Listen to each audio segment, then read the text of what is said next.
Ternyata bahawa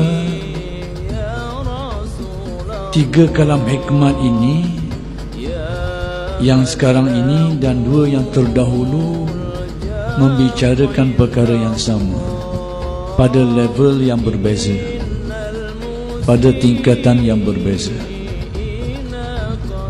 Kalau pada kalam hikmat yang ke-62, Syekh bin Atta menjelaskan bagaimana Allah Ta'ala mendatangkan sesuatu warid itu yang bertujuan supaya seseorang itu dapat menghadapkan hatinya kepada Allah, yang sebelum itu hatinya itu memandang ke lain, tertumpu ke lain, liar, tidak terarah ke arah ingat kepada Allah, tidak terpandu ke arah meyakini dan kuat bergantungan harap kepada Allah, tidak terarah ke situ, lebih cenderung terpengaruh dengan dorongan-dorongan nafsu, tarikan-tarikan duniawi dan sebagainya. Jadi untuk memalingkan pandangan hati seseorang dari menghadap ke arah perkara-perkara tadi sehingga tertarik untuk menghadapkan diri kepada Allah, sehingga menempuh perjalanan yang menyampaikan kepadanya, maka yang menjadikan demikian itu apabila hati menerima warid, menerima suatu jenis warid yang di dalam istilah ahli tasawuf dinamakan warid iqbal, suatu kurniaan, suatu nur yang dicampakkan Allah ke dalam hati orang-orang yang bermujahadah dan istiqamah dalam mujahadahnya, sehingga hatinya itu tertarik untuk ingat kepadanya, cenderung mudah untuk menghadapkan hati kepadanya, untuk ingat kepadanya, dan untuk menempuh perjalanan yang boleh menyampaikan kepadanya, menyedarkan seseorang yang selama ini bergelumang di dalam pengaruh-pengaruh hawa nafsu, pengaruh tarikan duniawi dan sebagainya, sehingga mencapai warid ini hati mula tersedar dan ingin kembali ke jalan yang lurus. Maka warid ini, warid yang pertama dinamakan warid al-iqbal, dan ia juga ada suatu kurnia Allah Subhanahu wa ta'ala.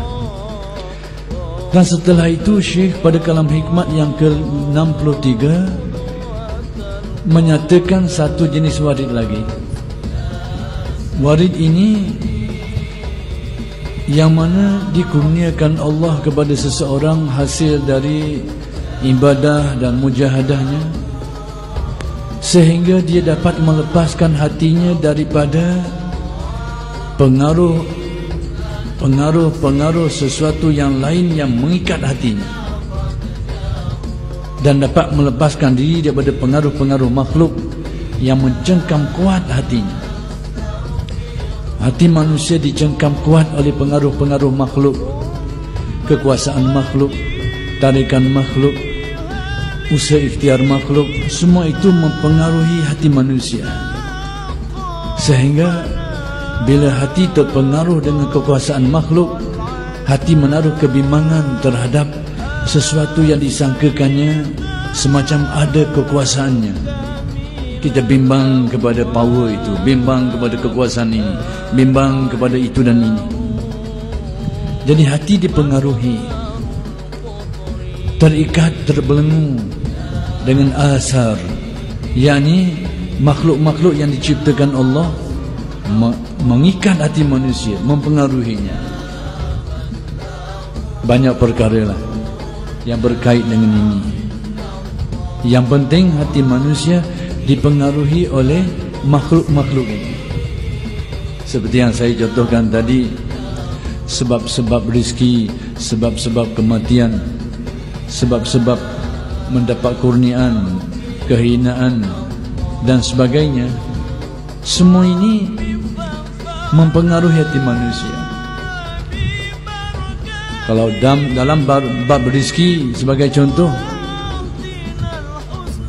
hati manusia terpengaruh dengan sumber-sumber yang sedia ada, pekerjaan yang baik, lalu merasa senang dengan rezeki itu, padahal dia lupa bila dikehendaki Allah, bila-bila masa saja boleh dicabut. Hal-hal yang melibatkan kesihatan, penyakit dan sebagainya. Jadi kaitan-kaitan makhluk itu mencengkam hati.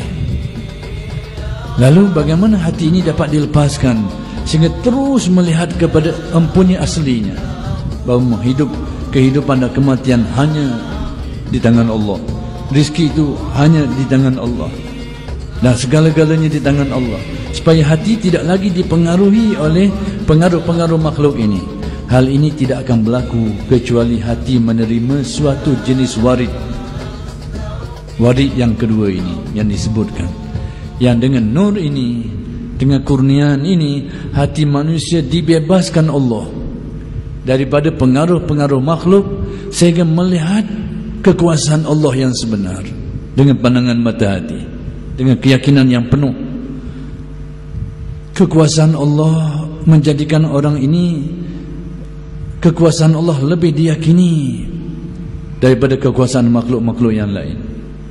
Ketentuan Allah lebih mententeramkan hatinya, lebih dipercayai daripada usaha ikhtiarnya sendiri dan ikhtiar segala makhluk. Ketetapan Allah lebih diyakini.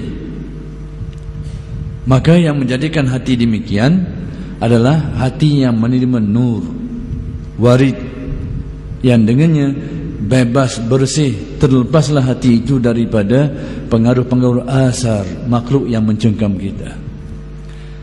Kita tanpa kita sedar, hati kita banyak dipengaruhi. Maka kerana itu hati kita penuh kebimbangan, penuh kerunsingan, dalam segala bentuk kebimbangan, penuh ketakutan, kebimbangan, ketakutan dan sebagainya. Kenapa demikian? Hati menjadi demikian adalah kerana pengaruh-pengaruh makhluk yang menguasai hati.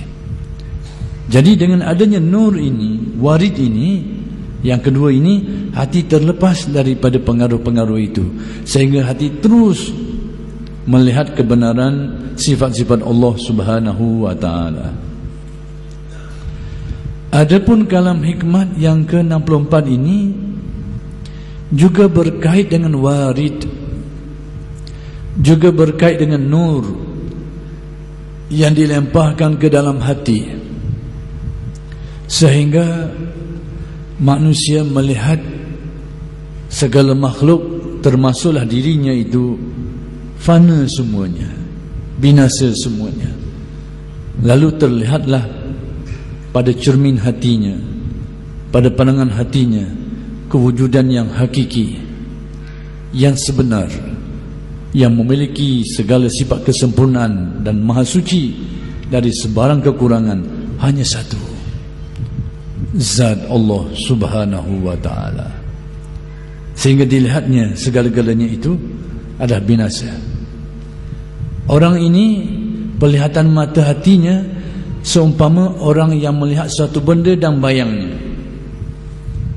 Hatinya melihat kebenaran Allah, lalu melihat makhluk ada seumpama bayang. Bandingan, analoginya, tamsilannya, melihat kewujudan Allah, itulah yang hakiki. Adapun makhluk adalah seumpama. Seumpama. Saya kena sebut sikit seumpama, sebab ada orang kata ahli ajaran tasawuf ni ada hak dia tak berapa nak warah sikit. Ada ke dia kata ahli tasawuf dalam karya-karya mereka itu menyatakan bahawa mereka mengatakan makhluk ini adalah bayang. Bayang warna, depan kita ada stokor, sini stokor, bayang warna, cokoh depan kita ni. Jadi inilah yang menjadikan orang menuduh ajaran tasawuf yang diungkapkan oleh tokoh-tokoh besarnya sebagai khayal. Padahal dia tak tahu itu hanyalah bahasa kiasan, tamsilan, analogi, seumpama bayang, diumpamakan saja.